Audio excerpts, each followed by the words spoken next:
Now, before we get into that and all the rest of today's program, and not to belabor the point, but I speak for everybody here at the EIB network when I say that there's just, we feel an overwhelming absence. We feel an overwhelming hole in the normal ebb and flow of energy and presence at our network because of the passing yesterday morning of Chief of Staff Christopher Kit Carson. And it's going to take a while. He was relevant member of the staff, chiefs of staff are, been with me longer than anybody, and he was 27 years. I got his age wrong yesterday. It was 56, not 58. Anyway, I can't possibly personally respond to everyone who is sending me email condolences, but they're beautiful. And the people who are writing me who knew Kit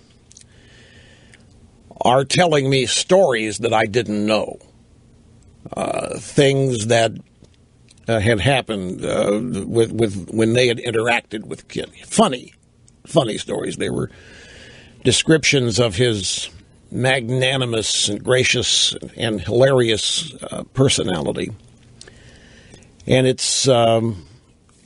Don't misunderstand. It's not that I didn't know of the aspects of his personality. I didn't know the specific details of these particular stories. I mean, he never told me, yeah, I went out last night with such and such, and here's what I told them, and here's what they said back.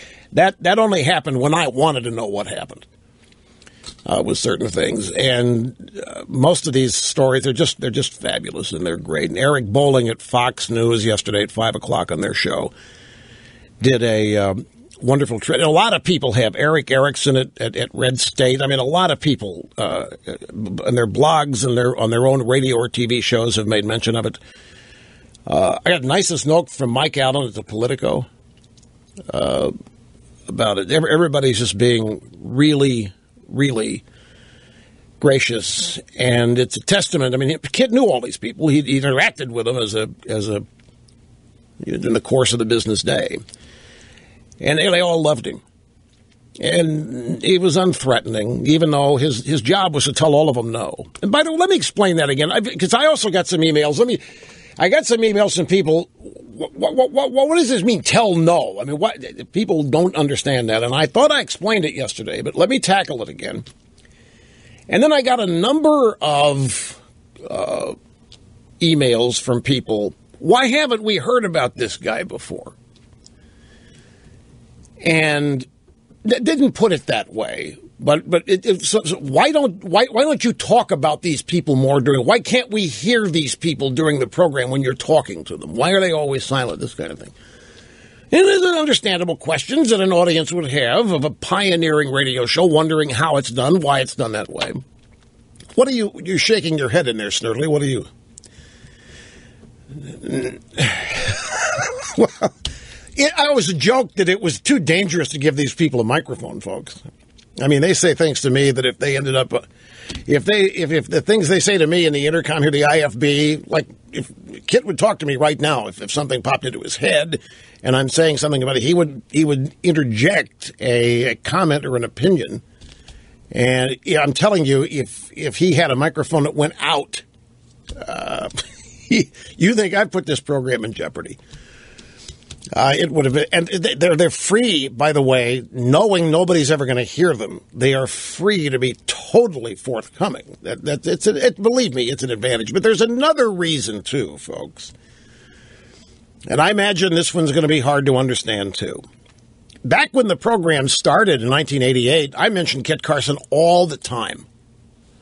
When he'd first joined, the radio show was growing. His hire was an example of the growth, and talked about the things that he was doing. And it was only later that he acquired the nickname HR, and he wasn't immediately the chief of staff. I mean, he had to work up to that get promoted to that. It took a number of years. But the reason why, folks, that you don't hear these people, the reason why you may not know their real names is, honest to gosh, it's for their privacy. And the desire on my part that they not become targets. As you know, this program is hated and reviled by the left and many in the media, and they take every opportunity they can to take shots at it and destroy it. And in most cases, they are taking shots at me. Sometimes, granted, I've earned it, but most of the time, it's totally made up. It's unfair. But it's the league that I'm in. I understand it. I talked about it countless times. It's just I chose to do this. Being successful at it is going to cause various reactions on the left. Remember, my success equals victory and defeat for them. They don't like it. I have not held back in what I think of them, so it's natural that they would come at me with any number of ways. And you in this audience have become pretty sophisticated. You understand, which is why I love you so much. We have this bond, you and I, you and me. You know when they're launching BS. You know when they're lying and making things up, and you know how that works. But I just have always been kind of protective of the people who work here, and not mentioning their names and not attaching them to. I own the controversy; they don't, and there's no reason why they should end up being targets. And believe me, folks, some of the stuff that happens. I mean, look at Sarah Palin. Look at any number of people. It gets vicious. What they've done to her kids. Versus you're supposed to leave the children of Democrat presidents and candidates alone, but the children, what they did to Romney, his dog, and they make up stories about how Romney didn't care that some employee's wife died and all of that. It's just the way it is. 99% of it's totally made up. It's vitriol and anger, and since the staff here doesn't do anything to earn it, they don't cause it, I've always tried to shield them from it. And not just them, but their families. I mean, it's tough. My family's been through hell because of what I do. Not because of what I do, but because of the way what I do is reacted to.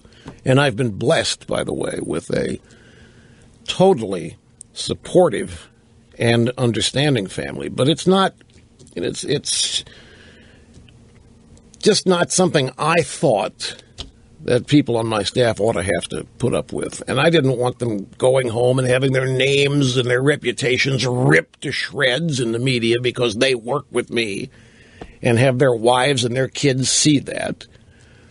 So that's why, one of the reasons why HR, it's a funny thing, it's a nickname instead of Kit. I can't help it. I'm protective in this way. And it's something I learned. First 6 months of this program, my whole life, nobody ever thought I hated anybody or anything. And 6 months after being on this radio show, I was a racist, I was a bigot, I was a hate monger, a warmonger, all these other things, just because I'm conservative on the radio. So it wasn't for any reason other than to make sure they didn't get in the line of fire, since they're not doing anything to cause it. Pure and simple, but it's a dual-edged sword too, because some of the contributions are really noteworthy and profound. Like all staff, some of them are worthless. Just kidding. I'm trying to lighten the moment here. Mark Stein had a great comment. He had a great piece, by the way, on Kit at his website. It was really sweet. It was really, really, really good, Mark Stein. And he pointed out, this is, people join EIB and they never leave. And that's one of the reasons why this show works so well. It's because we've been a team here. 27 years, folks, that we've either completed or we just started. I get these anniversaries all screwed up in the odd years, but it's a lot of years. And everybody on the staff contributes in their own way. But, I just have decided that based on the things I've learned on my little success track here, they don't need to go home and have their family scream at them about, why are they saying that about you? Why doesn't Rush protect you? It's just better and safer for them if they remain out of the line of fire, pure and simple. That's why you haven't heard a whole bunch of names mentioned all the time. And there are other reasons too, of course, strategic programming reasons as well. Anyway, let me take a break here, folks, because our first segment has breezed by, and we are, at that point, have to take a break. We'll do that. Be right back after this. Don't go away. And we are back.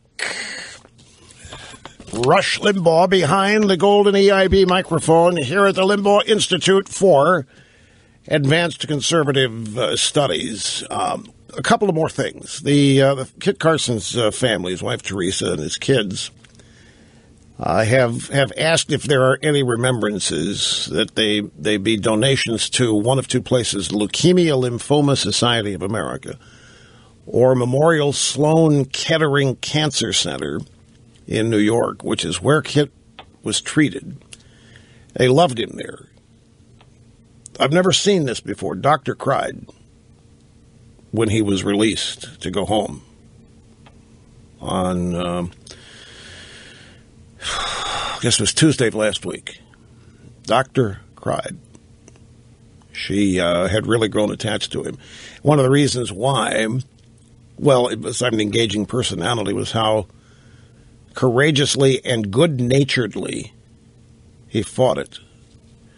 None of us ever saw, I'm sure he, in his private moments, was mad, cursing himself for whatever rotten luck. But as far as we were concerned, it was just, he was always in an upbeat, engaging mood. He was a very infectious, uplifting personality. And every day, or every other day, however often he had to go get a treatment, it was like, yep, got to go to the doctor. Just got a doctor appointment. There was no attempt to garner any sympathy. It was the other way around. It was to not cause a distraction. It was just the most amazing thing, folks. The way he fought this is a lesson in itself in character. It's why so many people, including the medical staff treating him, were pulling for him. The doctor actually cried. I've not seen that. I'm sure it's happened, but it was really touching.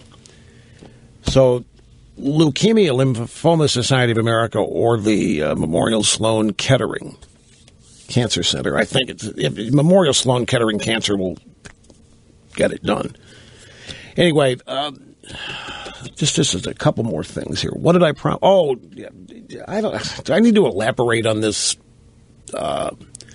You think on the no business? You need to elaborate on that? All right, okay. But then, he'd be about embarrassed now to be the focal point here. So we'll move on after that. But we'll be right back. Don't go away.